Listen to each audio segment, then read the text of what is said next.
students, you're welcome to today's lesson, and today we're going to talk about nationalism. Remember, our previous lesson was about indirect rule system, and we said that indirect rule system is the British system of administration that made use of our colonial rulers. You need to know the factors that led to the rise and growth of nationalism. Alright, now nationalism is a strong emotional awareness individual possess of belonging to a state. It is also a certain form of unity which grows out of historical experience. Now the next thing you're going to see on your screen is a slide for this lesson. I hope you enjoy it. I'll be right back.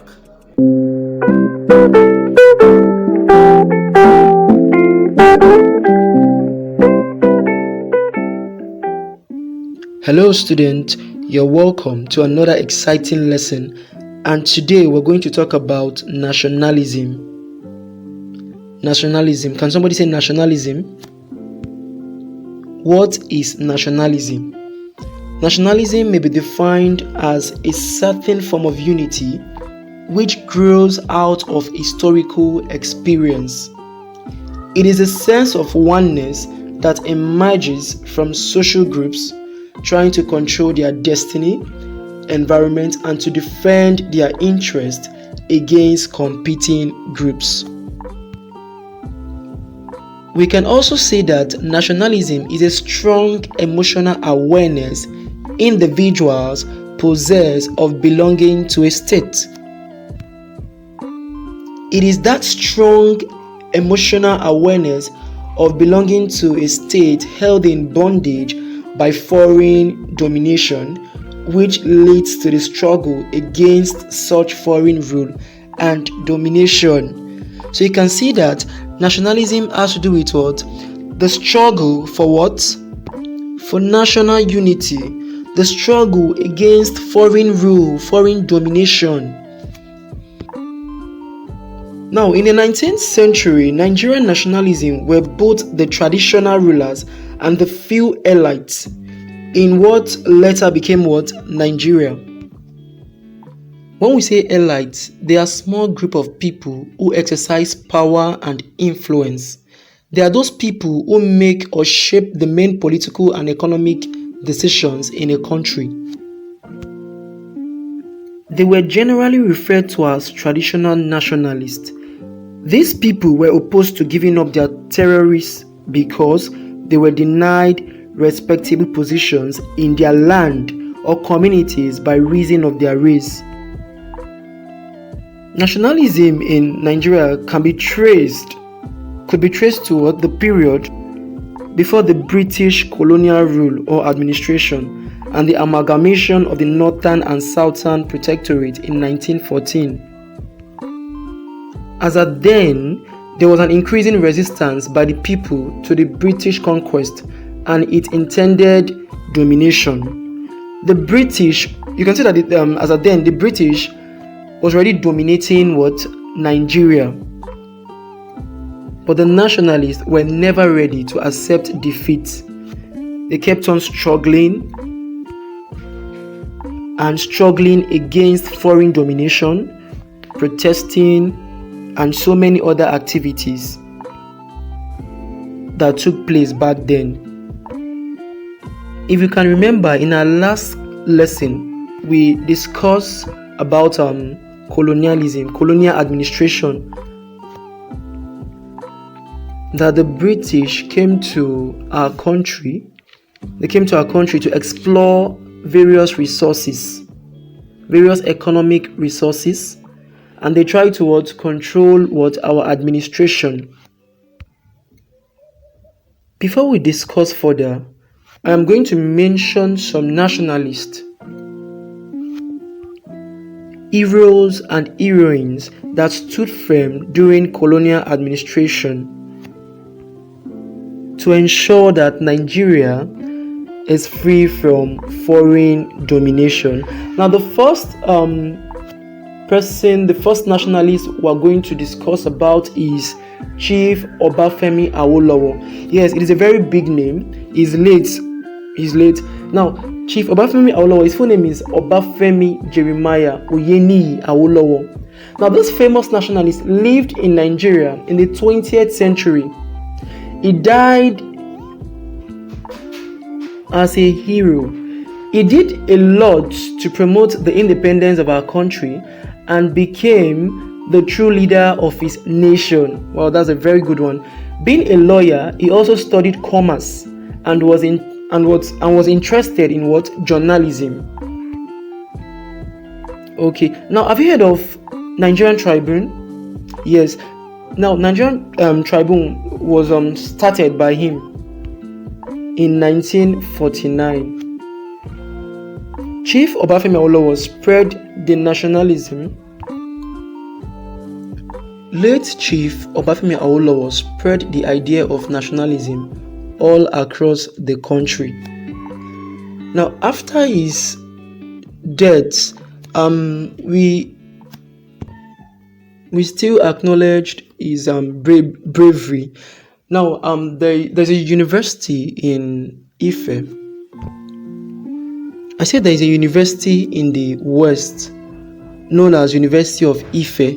Now, that University of Ife was renamed Obafemi Awolowo University.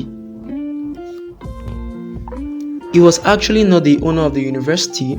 It's a federal university, but that was done to show that he was a hero. Even after his death, people still talk about him positively. Are we together, class?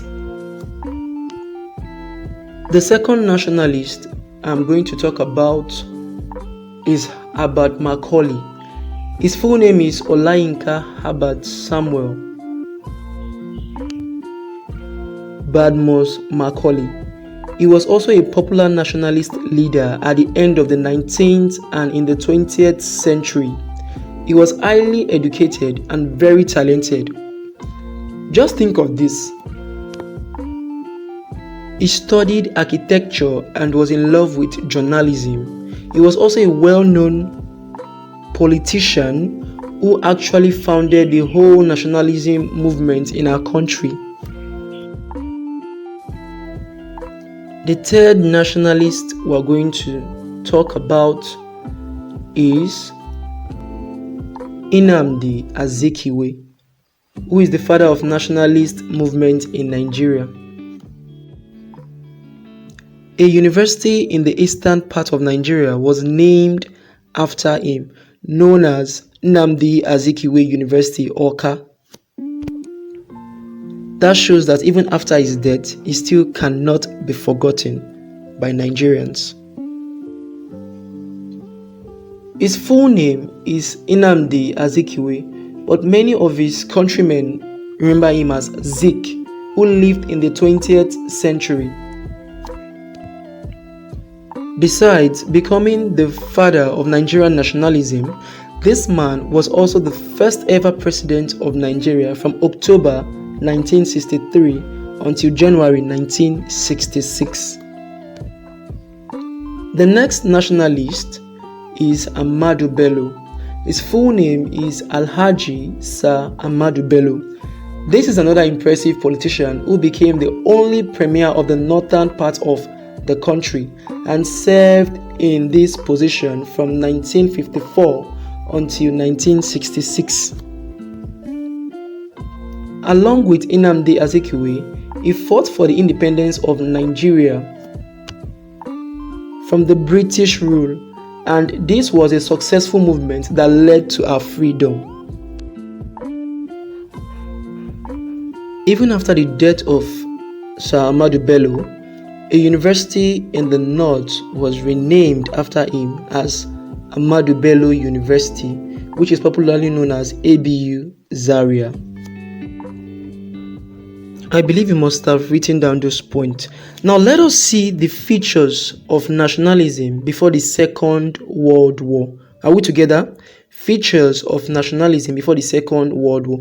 Now the first feature we're going to talk about is racial segregation. When you say racial segregation, it has to do with what? The discrimination against what? Against people. Now there was discrimination against the natives. This was seen in the 20th century in Nigeria. Such segregation was experienced in the area of maintaining separate residential areas, which is known as government reservation areas for the whites, the provision of potable water supply, electricity, etc. for them. You can see that the whites were treated better, were given they were given more privileged compared to the blacks. The blacks were treated poorly, and they were also given inhuman treatment. They were not treated as humans. They were treated, but it was a very, very painful experience. Now, the second feature of nationalism is administrative posts.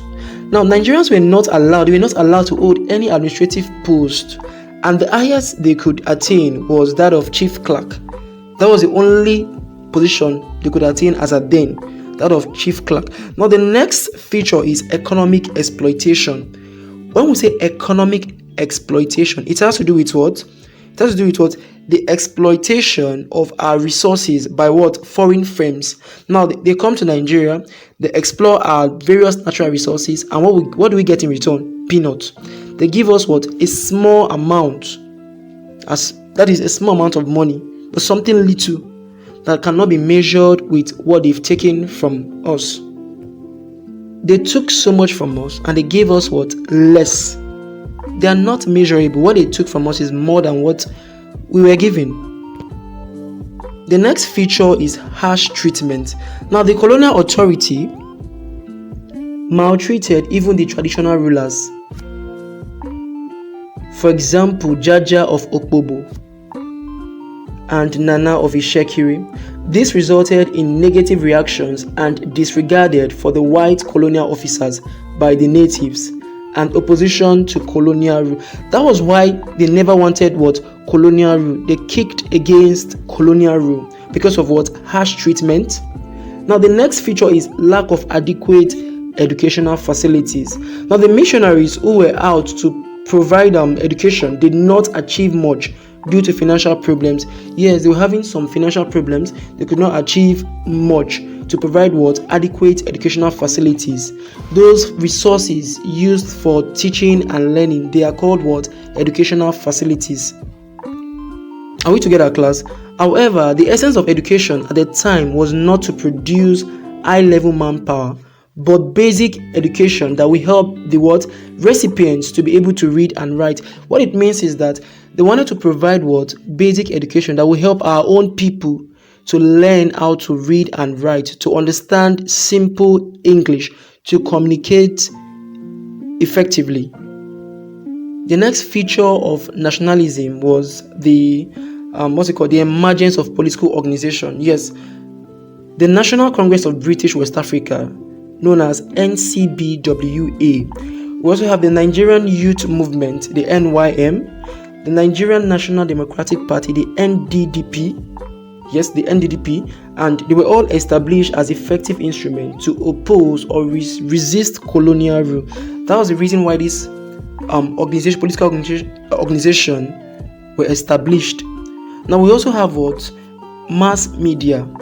Mass media played a significant role in the fight against nationalism, the fight against colonial domination or foreign domination. Now, back then we have